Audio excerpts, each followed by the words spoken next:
OCD atau Obsessive Compulsive Disorder merupakan gangguan mental yang mengakibatkan seseorang penderitanya dia merasa diharuskan untuk melakukan kegiatan atau perilaku berulang-ulang, dan ketika dia tidak melakukan perilaku atau keinginan itu, dia menjadi cemas, gelisah, dan merasa terbebani.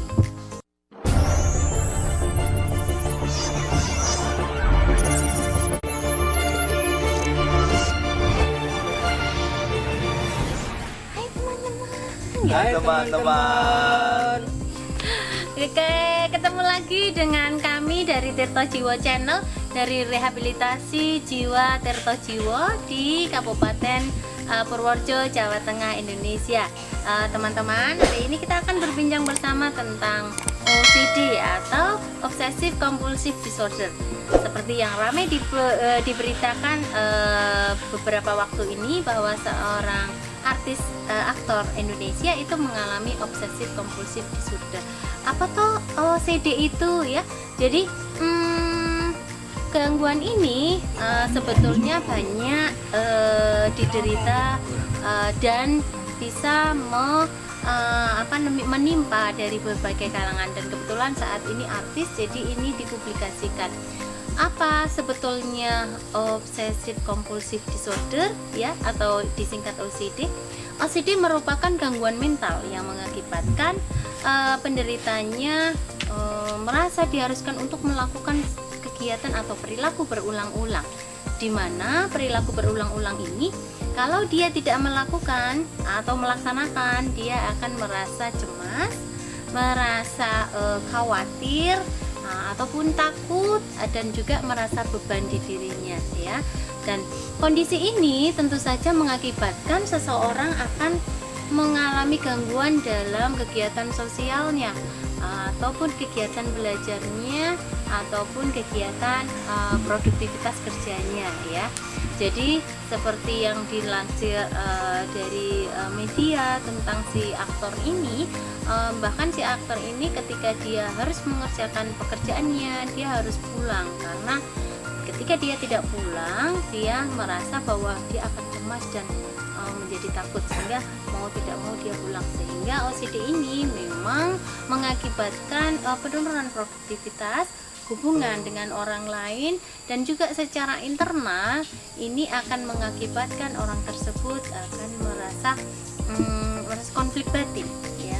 Jadi antara keinginan harus melakukan, dan juga dia ada perasaan cemas jika tidak melakukan. Nah, mari kita bahas satu-satu gejala dan juga gambaran dari obsessive compulsive. Oke, ciri-ciri gambaran dari obsessive compulsive disorder yang pertama adalah ketakutan akan kuman atau ketakutan akan sesuatu hal yang kotor, sehingga orang ini akan berkali-kali cuci tangan. Ketika dia tidak cuci tangan atau mengelap tangannya atau menghindari memegang sesuatu, dia akan merasa cemas dan merasa khawatir, takut dia akan akan tertular penyakit gitu, akan meninggal karena sakit gitu ya. Jadi gambaran yang pertama adalah obsesif kompulsif terkait dengan kebersihan diri. Jadi dia akan takut sekali ketika dia tidak mencuci tangannya, tidak memakai disinfektan mungkin ya, dan juga itu dilakukan berulang-ulang. Yang kedua, ketakutan untuk menyakiti diri sendiri ataupun orang lain. Dan juga kenapa? Enggak apa-apa, Mbak, lucu. Karena makan roti ulang tahun. Tadi saya makan roti ulang tahun segitu harusnya. Ya kenyang dong. Gitu. Mbak Sui lucu. Ya, lucu. Apa lucunya? Mantap. Lucu dan mantap berbeda ya. Oke, jadi yang kedua adalah takut menyakiti diri sendiri ataupun orang lain. Terus berkaitan itu juga bisa takut untuk menyinggung hati orang lain. Jadi kadang-kadang ini menjadikan orang tersebut merasa takut untuk melakukan sesuatu, takut mengatakan sesuatu gitu ya. Jadi selain tadi terkait dengan kebersihan diri, takut menyakiti orang lain, dan takut juga menyinggung orang lain. OCD yang lain adalah keinginan untuk mengatur barang-barang supaya selaras, simetris, dan juga teratur ya, dan itu dilakukan berulang-ulang sehingga ini akan membuat orang tersebut bisa mengecek berulang-ulang ya. Misalnya meletakkan botol sampo di rumah, ketika botolnya miring dia akan mengatur lagi, ketika botolnya tidak simetris dia takut terus digeser-geser lagi. Dan obsesif kompulsif ini intinya adalah kejadian berulang-ulang dan ingin dilakukan berulang-ulang. Ketika tidak dilaksanakan akan merasa takut, cemas ataupun khawatir. Oke, yang lanjut adalah OCD terkait dengan munculnya pikiran tentang kekerasan atau seksual yang eksplisit, artinya benar-benar dikeluarkan atau disampaikan ya. Jadi kadang-kadang ada gambaran misalnya ketika muncul perasaan kekerasan, misalnya ingin memukul orang, ingin meremas orang, ingin melemparkan, mendorong orang tiba-tiba gitu ya. Jadi keinginan-keinginan itu tentu saja akan mengganggu ketika dia tidak lakukan karena di sisi lain dia tahu bahwa itu tidak benar, tapi dia ingin melakukannya, dan itu berulang-ulang, dan pikiran-pikiran itu muncul berulang-ulang. Dan perasaan-perasaan terhadap hukuman ketika dia tidak aku lakukan, nanti aku akan seperti ini akan membuat orang itu tersiksa ya. Jadi obsesif compulsive disorder ini terkait dengan perilaku berulang-ulang maupun juga tentang pikiran berulang-ulang ya. Nah, selain tersebut ada juga obsesif compulsive disorder yang pengen pulang. Ini udah 4 kali Mbak di sini Mbak. Kan datang, pulang, datang lagi, pulang, datang lagi, pulang, datang lagi. Jadi berapa kali? 4 kali. 4 kali ya. Besok kalau pulang udah sembuh bener, terus nggak kesini lagi, nggak datang lagi, bener kan? Oke kan? Lanjut ya. OCD yang lain adalah perasaan ingin membuang-buang barang, itu juga bisa. Jadi keinginan-keinginan yang muncul berulang-ulang, dia ingin membersihkan, membuang gitu ya, sehingga kondisi tersebut menjadikan konflik, dirinya merasa tidak tenang karena keinginan yang berulang-ulang tadi yang membuat dia cemas, khawatir, dan ketakutan.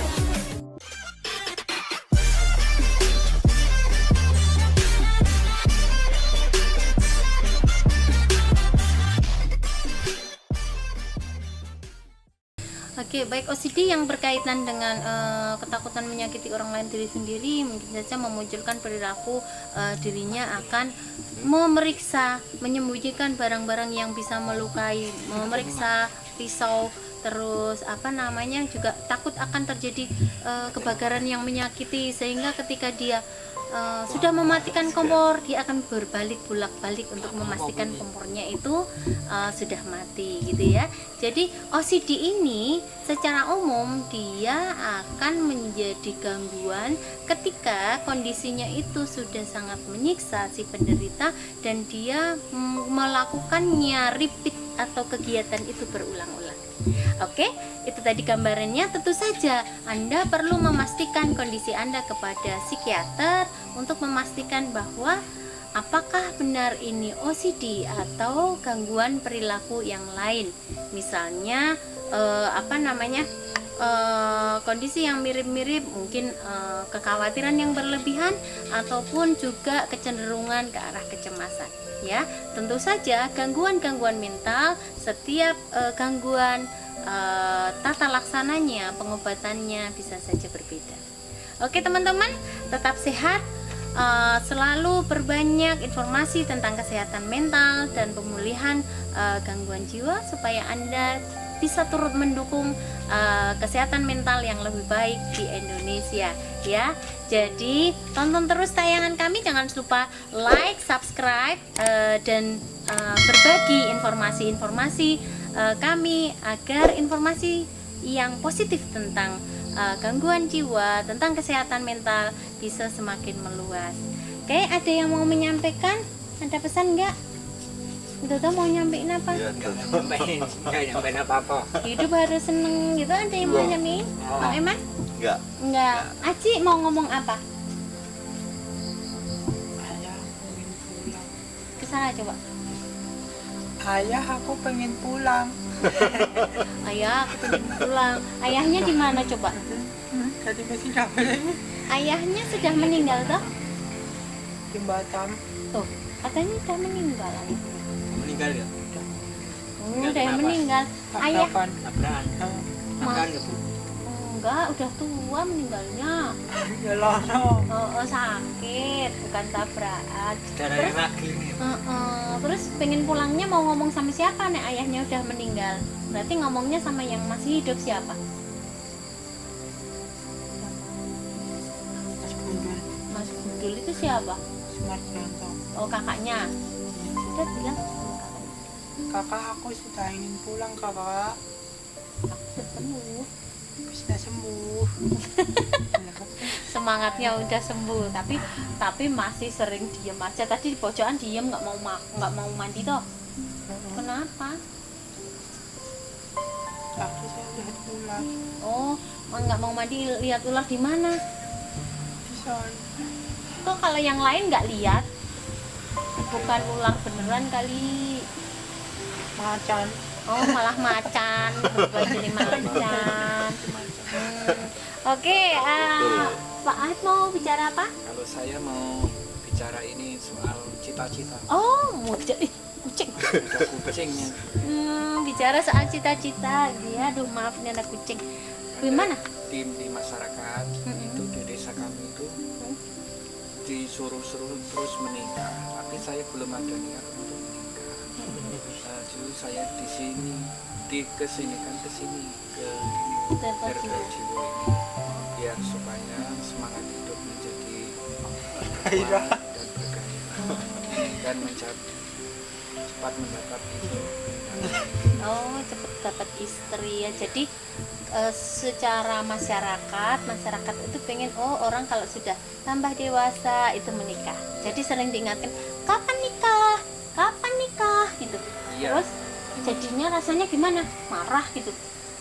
Rasanya mau itu mencari jodoh. Oh, jadi pengennya cari jodoh, tapi malah jadinya ketirto jiwa. Oke, jadi di sini belajar bercocok tanam, nanam, belajar bersih-bersih, nanti belajar mencukur ya, belajar bikin telur asin, biar supaya besok kalau keluar dari tirto jiwa sudah sehat, bisa